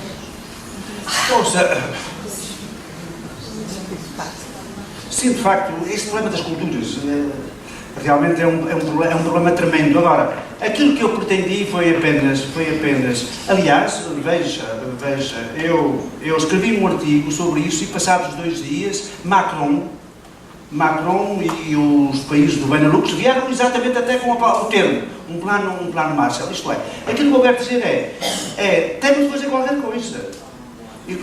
Porque, fundamentalmente, aquilo que eles querem é um desenvolvimento. É desenvolvimento, um sistema científico, técnico, querem viver bem, acho que têm direito. Agora, nós temos de fazer qualquer coisa por eles e por nós. Porque, como é que é? O que é que vai acontecer? O que é que vai acontecer se, efetivamente, se não fizer nada? Vão aparecer às centenas de milhares? Como é que... Percebem? Ouça, isto é um problema gigantesco. são maiores as perguntas que eu tenho a fazer do que propriamente as respostas que eu possa dar. Agora, julgo, cá está, por exemplo, na Europa está-se a pensar pouco, penso eu, não é? Evidentemente que, cá está, nós para resolver um problema não podemos criar problemas maiores, não é?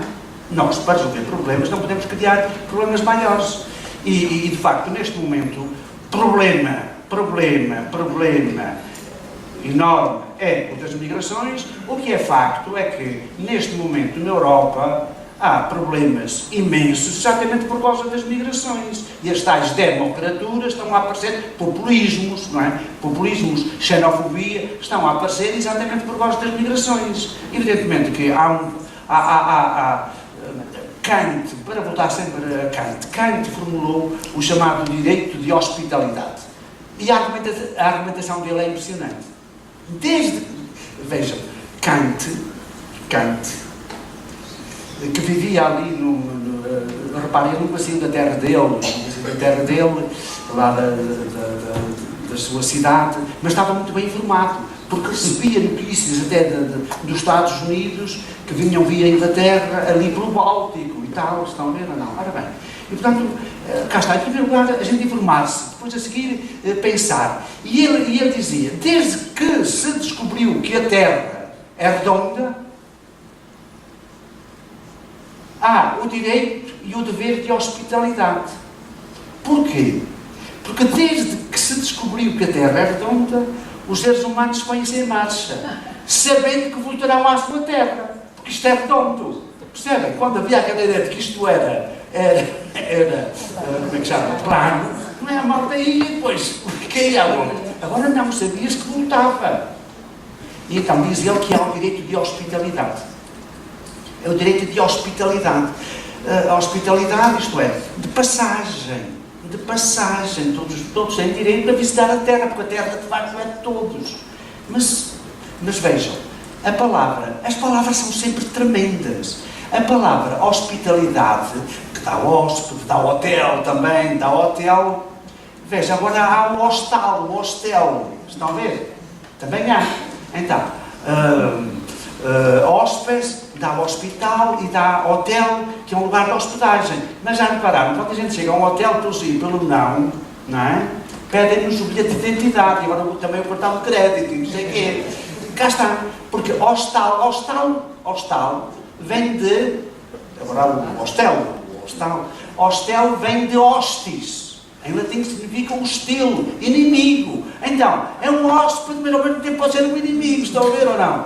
Portanto, isto é tudo muito ambíguo. Gostava de chamar a atenção para isto. Isto é imensamente ambíguo. E por isso mesmo, cá está. É preciso resolver problemas, mas sem criar problemas maiores. Aí estão as tais. A Europa não há maneira de se definir. E eu digo sinceramente, eu não sei como é que a Europa, de facto, não se pensa. E por isso há políticos, não há estadistas. Se houvesse verdadeiramente estadistas, veja, um deles, neste momento, no meu entender, chama-se Macron. Macron, acho que tem uma visão muito mais ampla das coisas, tanto mais quanto ele foi assistente universitário de um dos maiores filósofos do século XX, chamado Paul Ricoeur, e, portanto, ele tem uma formação muito mais ampla, uma visão mais vasta. Repare, a Europa ou se une com estruturas minimamente federativas, ou confederativas, como quiserem, ou torna-se insignificante no mundo. Ou torna-se... A Alemanha é um país, se há país que eu conheço razoavelmente e de que gosto, é exatamente a Alemanha. Por simplesmente, a Alemanha, que é grande na Europa, não é? Sozinha é pequena no mundo global. É preciso pensar, de facto, local e globalmente ao mesmo tempo. Não é? De facto, a Europa, se não se unir, não é? Torna-se absolutamente insignificante no mundo. E não é apenas a Europa que precisa de se unir, o mundo precisa da Europa. Porquê? Seja como for, apesar de todos os males que a Europa eventualmente terá feito no mundo, a Europa não é responsável por todos os males do mundo. Onde é que nasceu a ideia de dignidade humana? Em primeiro lugar, onde é que nasceu a ideia de pessoa humana? Foi na Europa, e com base no cristianismo. Qualquer pessoa culta sabe disso. Dizia o Hegel, dizia o Ernst Bloch, Dilo ainda hoje Jürgen Habermas, que é agnóstico. Ele diz, a ideia de democracia, um homem e um voto, vem daquela ideia religiosa, agora traduzida para a política, que é, cada homem é filho de Deus, cada mulher é filha de Deus. Então, isso agora traduzido para a política, dá um homem e um voto. Onde é que nasceu a ideia de pessoa? Foi aqui. Onde é que nasceu a ideia da dignidade humana? Foi aqui. Onde é que foram formulados os direitos humanos? Foi na China? Foi na tradição árabe? Não, foi na tradição judaico-cristã. Exatamente por causa daquela ideia de que eu há pouquinho lhes falava. Deus é pai e é mãe. E gosta de todos os seus filhos. Isto, traduzido para a política, dá exatamente direitos humanos, dignidade humana. Obrigada, Sr. Professor. Vamos então passar para a última pergunta ali em cima, senhor, por favor. Já tem eu queria regressar, só rápido, à questão de Deus na Europa. Os europeus perderam a fé em Deus. Eu sou, por acaso, um deles. Mas não terá sido a instituição igreja ou igrejas que levaram muitas pessoas a perder a fé num Deus, digamos, representado por igrejas, e os europeus, penso, que são capazes de acreditar num Deus que não sabem o que é. Eu já fui católico e, a certa altura, em confronto com ateus e com outros amigos, fui perdendo, a certa altura só tinha um Deus meu. Eu acredito, mas hoje já perdi a fé nesse Deus. O que eu queria dizer é que as pessoas são capazes de ter uma ideia de Deus, mas depois falta-lhe a solidariedade, a defesa da justiça e da liberdade refletidas desse Deus.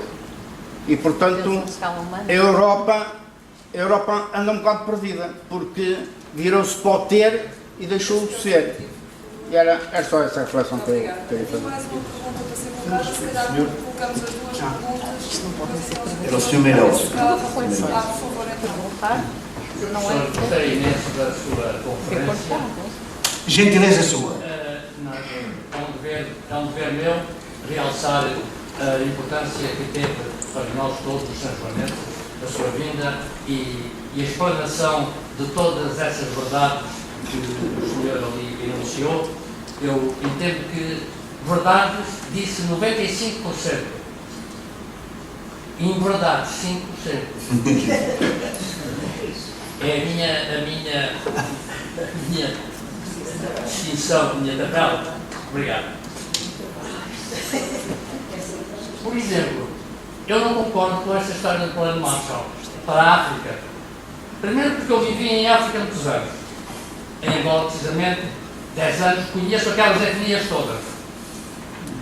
Está por fazer a unificação de Angola. E quem diz Angola diz outros países da África que têm dezenas de etnias que não se compreendem e se guerreiam.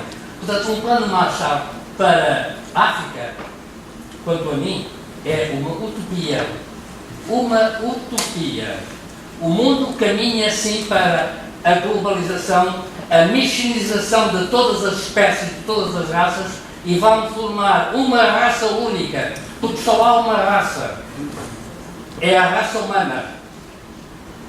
A pele, o sangue de todos nós, seres humanos, é igual. Há uma canção que diz a lágrima do preto, a lágrima da negra, foi vista num laboratório e chegaram à conclusão que tinha ácidos e não sei o quê, tudo igual. Nós somos todos iguais. Todos iguais. Há só uma raça no mundo, que é a raça humana. A cor é-nos dada pelo clima, pelas temperaturas, enfim, pela genética, por diversas causas. Portanto, um plano Marshall para a Europa, quanto a mim, é uma utopia. O mundo caminha para a congregação das raças. o casamento, a mistura de brancos com pretos, com amarelos, com verdes, com castanhos, etc, etc. Essa vai ser o grande futuro da humanidade. O grande futuro da humanidade vai ser esse. E a ideia de Deus, conforme disse que Deus não morreu porque Ele nunca nasceu. É que para morrer é preciso nascer. E Deus nunca nasceu. Se for capaz de provar que Deus nasceu, eu rendo já a evidência. Deus nunca nasceu. Foi criada a ilusão mente capta, é forte, mente capta. Foi criado, o homem é um criador nato. O homem tem criado tudo e mais alguma coisa. Até criou. Não foi Deus que criou o homem. Foi o homem que criou Deus. Antes do homem criar um Deus, o homem criou vários deuses. Os gregos tinham vários deuses. Os romanos, Irastas. Os egípcios, então, eram Horus, Osíris e não sei quantos. O homem é um supremo criador de filosofias, de mentalidades, de teorias. Enfim, o homem criou Deus. E hoje, com o evoluir da ciência e que a ciência está a descobrir cada vez mais as verdades escondidas, porque as verdades estão escondidas. É a ciência que põe para fora os segredos cósmicos, os segredos do universo. É a ciência que vai descobrir isso. E a ciência está a descobrir coisas fantásticas.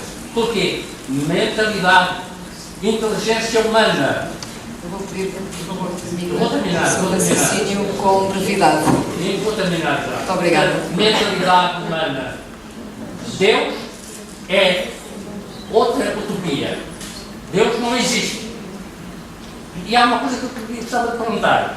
Naquela oração que dizem que é a oração que o Pai nos deixou, Pai nosso que estás no céu, santificado seja o vosso nome. Santificado seja o vosso nome. Qual é o nome de Deus? Então estão a dizer que santificado seja o vosso nome e não lhe dão nome? Eu gostava de saber qual é o nome Pai. de Deus. Muito bem, vamos então passar a palavra. Pai não é um nome. Desculpe. Pai e Deus não são nomes. Nunca foram. Deus é genérico. Deus Muito bem, é vamos se genérico. calhar passar a palavra ao Sr. Professor. Só avisar um conjunto Portanto, termino aqui. grande. Já Muito agora, obrigada. para terminar, gostava de perguntar, já agora, qual é o futuro da humanidade, o que vai ser no futuro as religiões, invenções humanas. Há bocado disse que foi o pensamento cristão, não dos gregos. Não, no tempo dos gregos não havia Cristo. Cristo é muito depois. Quem que disse a respeito? Não percebi essa. Essa aí, desculpa, não percebi. Disse que eu também não. A respeito de Cristo? A respeito do cristianismo, não sei quantos, já os gregos não eram cristãos, não os romanos, nem os egípcios. Cristo foi, antes de Cristo vir, vieram milhares de mensageiros. Antes de Cristo vir, vieram milhares de mensageiros, das mais diferentes espécies, com a verdade para o seu tempo. E o seu professor, que é tão erudito e tão sábio, deve saber quem foi o último profeta. Saberá dizer quem foi o último profeta? Talvez seja o Senhor, quem sabe?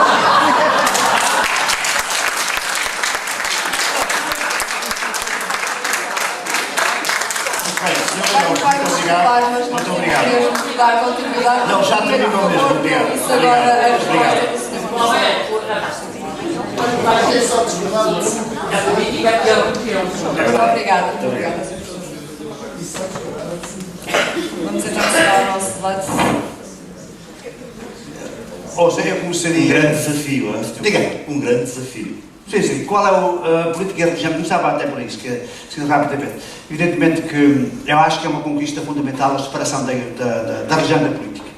Isto parece-me absolutamente fundamental, mesmo naquele diálogo interreligioso de que falava há bocadinho, julgo que é uma conquista fundamental a separação da religião e da política, aquilo que nós chamamos a laicidade do Estado. Só desse modo é que é possível garantir a liberdade religiosa de todos, inclusivamente dos ateus. Portanto, para ter esta religião, ter aquela, não ter nenhuma, mudar de religião. Isso é absolutamente fundamental e eu considero isso uma conquista civilizacional fundamental, aliás, que também veio fundamentalmente do cristianismo. Jesus disse: dai a César o que é de César e a Deus o que é de Deus. Portanto, gostava de chamar a atenção para isso e julgo que é fundamental. Portanto, a chamada laicidade do Estado, que não significa laicismo. Não significa laicismo, porque laicismo seria exatamente a exclusão da religião do espaço público. Do espaço público, não. O Estado deve ser laico, no sentido de que não tem nenhuma religião oficial, para garantir a liberdade religiosa de todos. Volto a dizer, para ter esta religião, para ter aquela, não ter nenhuma, mudar de religião. Começava por aí. Depois, o meu querido amigo pôs aí perguntas gigantescas, ou seja, quem é o último profeta? A palavra profeta significa falar em nome de Deus. Ainda não disse quem foi o último profeta. Quem fala em nome, portanto, profeta significa, não é aquele que anda de ver o futuro, é aquele que fala em nome de Deus.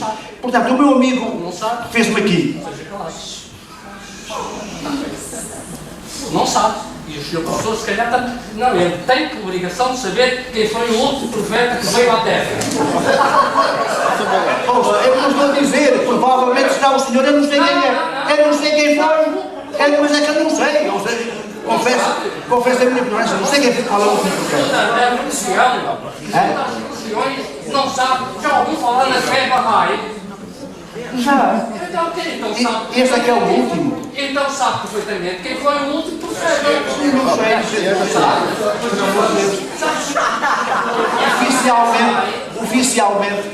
Oficialmente sim. E esta fé Bahá'í? E esta fé Bahá'í que tem sede em Israel, no Monte Carmelo. Já lá estive. Então sabe quem foi o último profeta. Sr. Meirelles, eu pedia que não monopolizasse. Oficialmente, vá. E então... Não, mas eu pedia que não interrompesse mais, está bem? Obrigado. Peço que respeite os outros que aqui estão. Então peço que guarde silêncio. Mahaupa. Glória de Deus.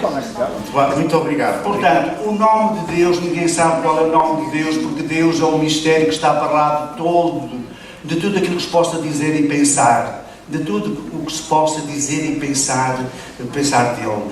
Portanto, há nomes e há profetas.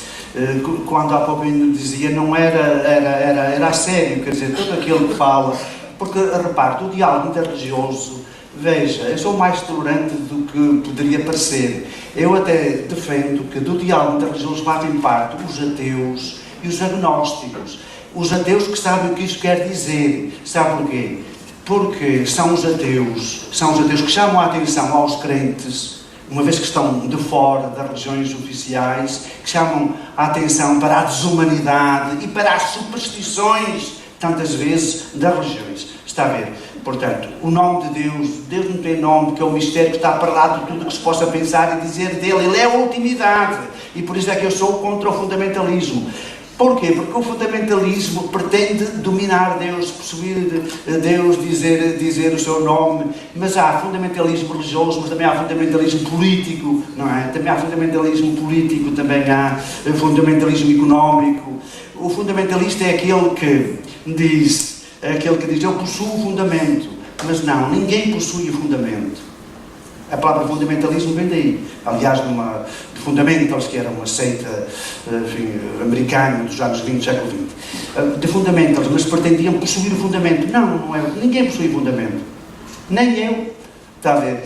Portanto, nós estamos no fundamento, mas ninguém possui o fundamento. Portanto, Deus está para lá de tudo aquilo que se possa pensar ou dizer. Agora, em relação ao futuro da humanidade, a miscigenação, acho que sim, aliás, nós já somos miscigenados, mesmo aqui em Portugal, por amor de Deus, já ninguém pode dizer que tem sangue puro, não é isto? Isto foi-se misturando, evidentemente, e há sempre, e veja a Europa, tantos que foram chegando, aliás, por causa das migrações, as migrações não são de agora, não é? Vamos lá ver, isto A humanidade andou e andou sempre no sentido do Sol, é engraçado. Sempre, cá está, do Oriente para o Ocidente, isso está estudado e tal. Agora, de facto, a humanidade é uma só humanidade, isto parece-me absolutamente claro. E agora, vamos caminhar para a miscigenação. Sim, já há a miscigenação. Agora, também gostava de chamar a atenção para este facto das várias culturas. Vamos lá ver. Para o facto das várias culturas, e a cultura é qualquer coisa que as pessoas reivindicam, porque faz parte da sua identidade. Portanto, isto é muito complicado. A estrutura humana, volto a repetir, desculpem a insistir nisso, tem a estrutura de uma árvore enraizada e ao mesmo tempo a copa, estamos abertos a todos, mas ao mesmo tempo somos enraizados. E cada um e cada uma, e depois os povos, nós somos sempre o resultado de uma herança genética e de uma cultura em história. Evidentemente que temos de entender-nos uns aos outros, exatamente porque hoje ou nos salvamos todos ou nos perdemos todos. E havia uma outra, Deus é uma ilusão. Ouça, sim, como pode imaginar, tenho algumas ideias sobre o assunto, não é? Tenho filosofia, conheço bastante bem essa história por causa de Feuerbach. Feuerbach é que dizia que o homem é que criou Deus e tal, essas coisas todas, muito bem, conheço isso e tal. Permita, antes de mais, que lhe diga que a ciência não resolve os problemas todos. Não resolve os problemas todos, sabe o quê? Porque o método científico implica a verificabilidade. Ora, há questões que ultrapassam a possibilidade da sua verificação. Porquê há algo e não nada? A ciência nunca poderá responder a esta pergunta. Nunca. Já está. Não é possível verificar. Porquê existe alguma coisa e não há nada? Para quê? Qual é a finalidade última de toda da minha vida, da realidade, dos povos, da existência humana, da história? Para quê? O para quê o último sentido de todos os sentidos? Isso não faz parte da ciência, exatamente porque está para lá do método científico, se entendermos ciência no sentido exato, que é aquele que vem, enfim, do século XVI, XVII para cá. Acho que algum cientista que esteja aqui presente me contradirá. Dito isto, agora em relação a Deus, evidentemente que gostava apenas de chamar a atenção para o seguinte. Eu percebo as razões dos ateus, sobretudo por causa do mal e isso tudo, enfim. E repare, eu aprendi imenso de um ateu famoso, Ernst Bloch, e ouça, o Saramago, que era um ateu, antes de morrer, a última entrevista que disse, até me deu um elogio, disse, o único que me entendeu é o Padre Anselmo Borges, mas ele até é mais que padre, porque é teólogo e tal, diz aqui, vou fazer uma conferência sobre o ateísmo de Saramago, agora no dia 9, na Faculdade de Letras da Universidade de Coimbra, num congresso internacional. Olha, em relação a Deus, isto é assim. Há aqueles que acreditam e têm razões para isso. É que esta coisa, os crentes são todos os ignaros, os ignorantes, os apedeutas, são contra a ciência. Não, há muitos cientistas, gente imensamente capaz e intelectualmente, que contribui intelectualmente para o saber universal, também para o saber tecnocientífico, e que é crente. E há também aqueles que não são crentes, também são inteligentes. Agora, há uma coisa que eu lhe quero dizer. Portanto, há os crentes e há os não crentes. E há uma coisa que eu lhe quero dizer. Olha, o crente não pode dizer assim, eu sei que há Deus. Não pode. Seria estupidez por parte de um crente dizer assim, eu sei que há Deus. Cá está. Porque isso é contra o método científico. Ele não sabe que há Deus. Crê, com razões que há Deus. O crente não pode dizer assim, eu sei que com a morte, na morte vou encontrar Deus e a vida plena. Ele não pode dizer, eu sei que na morte não acaba tudo e que há vida eterna. Não, eu creio que há vida para lá da morte e tenho razões para isso. Tá? Mas o não crente não pode dizer assim, eu sei que não há Deus. É tão estúpido dizer, eu sei que há Deus e sei que há vida para lá da morte, como dizer, eu sei que não há Deus e sei que com a morte acaba tudo.